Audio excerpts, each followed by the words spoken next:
Bonsoir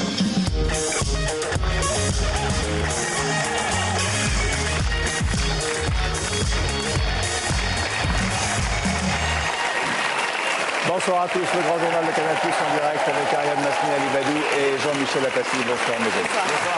À 20h10, Béatrice Dalle et le jeune comédien Guillaume Gouix viendront nous présenter un très joli film, Jimmy Rivière. Et Hubert Félix Thieffren fera son grand retour en direct, ce sera chez lui tout à l'heure. Dans 10 minutes, le porte-parole du Parti Socialiste et le secrétaire général adjoint de l'UMP, Benoît Hamon d'une part et Marc-Philippe Daubresse d'autre part, commenteront le choc politique du week-end, le sondage qui place Marine Le Pen en tête du premier tour de l'élection présidentielle. Bernard-Henri Lévy est rentré de Libye ce matin. Il témoigne ce soir dans le Grand Journal. Bonsoir Bernard-Henri Lévy. Bonsoir. Où étiez-vous? Qu'avez-vous vu? Est-ce que vous pouvez nous éclairer sur une situation qui est ce soir assez confuse? Écoutez, confuse, oui et non. Elle est moins confuse que les médias ne le disent. Alors?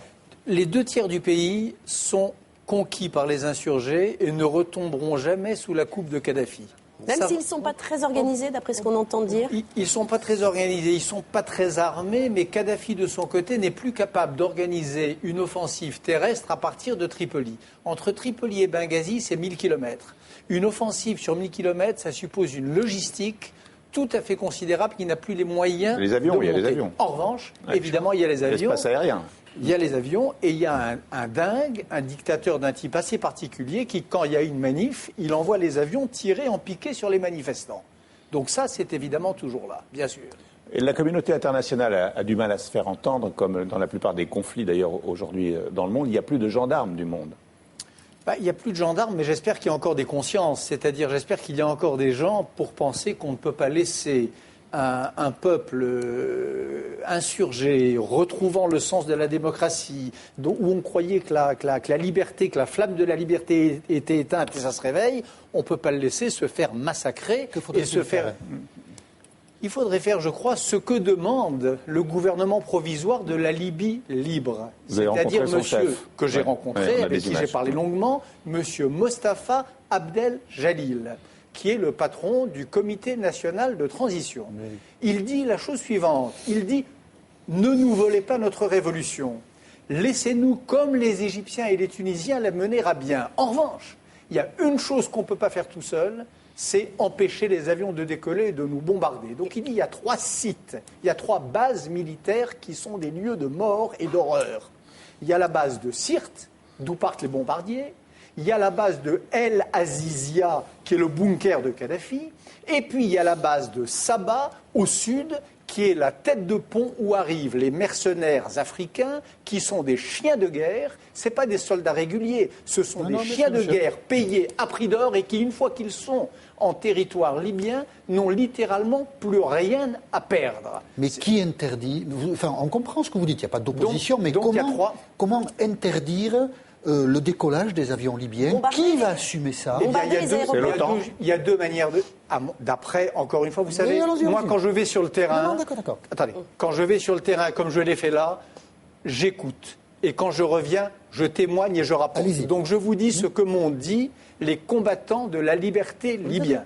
Ils disent, il y a 2 trucs que vous pouvez faire. Oui. 1, vous avez les moyens de bousiller, de détruire les systèmes de transmission de Kadhafi. Vous savez, une armée moderne aujourd'hui, ça se règle, ça se commande avec des instruments électroniques d'une sophistication extrême, mais qui dit instrument sophistiqué veut dire des réglages possibles.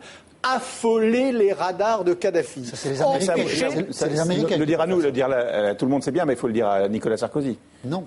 Il faut le dire à Nicolas Sarkozy. Vous êtes parlé, je crois, pendant votre voyage avec Nicolas Sarkozy. Voilà.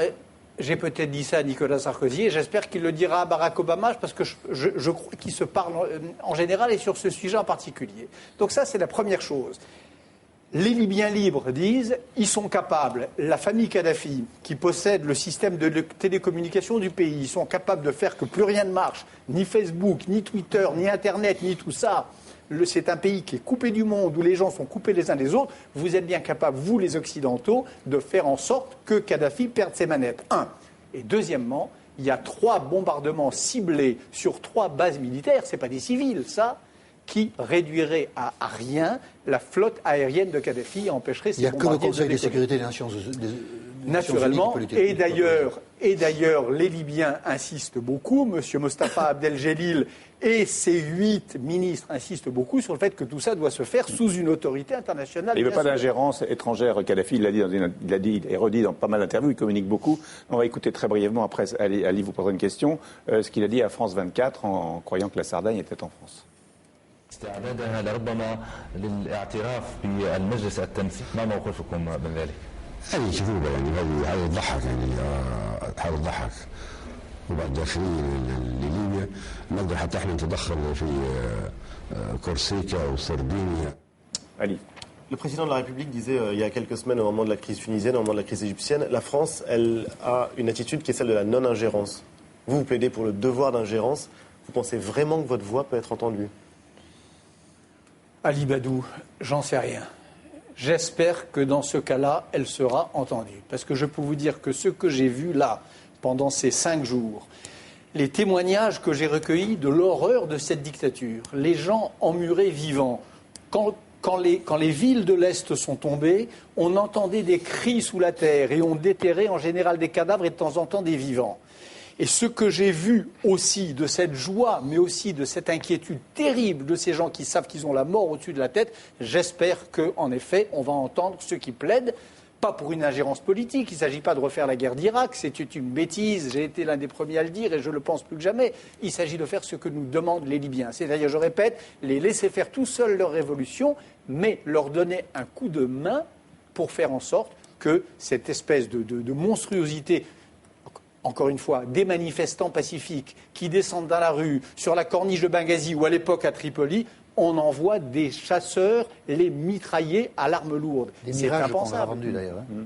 Des mirages, naturellement. Les mirages que, par parenthèse, Kadhafi est venu acheter lors de ce voyage. Non, mais ils étaient antérieurs, il aurait pu. Il avait promis de les acheter, il ne l'avait pas fait. Il ne les a peut-être pas achetés. Il est équipé depuis longtemps. Maintenant, qu'allez-vous faire maintenant? Rétrospectivement, comment vous voyez la visite de Kadhafi à Paris? Mais écoutez, rétrospectivement, hélas, ceux qui, comme moi, étaient indignés par cette visite avaient raison. C'est Ramayad qui avait raison. C'est Ramayad qui avait raison quand elle avait dit, avec beaucoup de sagesse et beaucoup de sens politique, qu'on ne vient pas s'essuyer les pieds ensanglantés sur le paillasson de la patrie des droits de l'homme. C'est Ramayad qui devrait être au Quai d'Orsay aujourd'hui. Je veux bien qu'Alain Juppé soit un très grand ministre des Affaires étrangères. Il n'a pas toujours prouvé, notamment à l'époque de la Bosnie. C'est Ramayad qui avait raison. Ramayad et d'autres. Voilà. On avait affaire. Vous savez, Kadhafi, ça c'est une chose aussi qu'on dit sur la corniche à Benghazi. C'est une chose qu'on dit à Brega. C'est une chose qu'on dit à El Beida. C'est une chose qu'on dit à Tobrouk. C'est ça que disent les Libyens libres. C'est que Kadhafi, c'est pas Moubarak. Et que c'est pas Ben Ali. C'est un dictateur d'un type assez particulier. Les autres, finalement, quand l'armée les a poussés dans l'avion et leur a dit assez joué, tu pars l'un à Sharm el-Sheikh et l'autre je ne sais où, ils l'ont fait. Kadhafi, c'est viva la muerte. Il est capable de mettre le feu, et c'est pour ça d'ailleurs que la bataille autour de Brega en particulier est si rude, au puits de pétrole, et de provoquer une espèce d'embrasement général qui lui coûterait la vie, mais qui engloutirait son peuple avec lui. Voilà. Là, c'est le bunker El Azizia. C'est un peu, toute proportion gardée, il faut faire très attention aux comparaisons, je sais, mais c'est un peu le bunker d'Hitler à la fin de la guerre. Voilà, c'est à ça qu'on a affaire avec ce pitre, ce bouffon grotesque qui croit que la Sardaigne fait partie de la France et qui appelle et qui nous explique, par parenthèse, que les insurgés libyens sont manipulés par Al-Qaïda. C'est absolument lamentable, c'est ridicule. S'il y a bien un pays où cet islamisme radical est extrêmement faible, quasiment, enfin très très faible, existe à peine, c'est bien celui-là. C'est bien celui-là, avec tout ce que ça implique, la culture du martyr, etc. Merci de votre témoignage ce soir. Mais c'est vrai que je suis un peu bouleversé par tout ça. Merci beaucoup. On va se retrouver dans 2 minutes pour un autre sujet avec Marc-Philippe Daubresse et Benoît Hamon. Et nous reviendrons avec eux sur le sondage qui place Marine Le Pen en tête du premier tour de l'élection présidentielle. A tout de suite.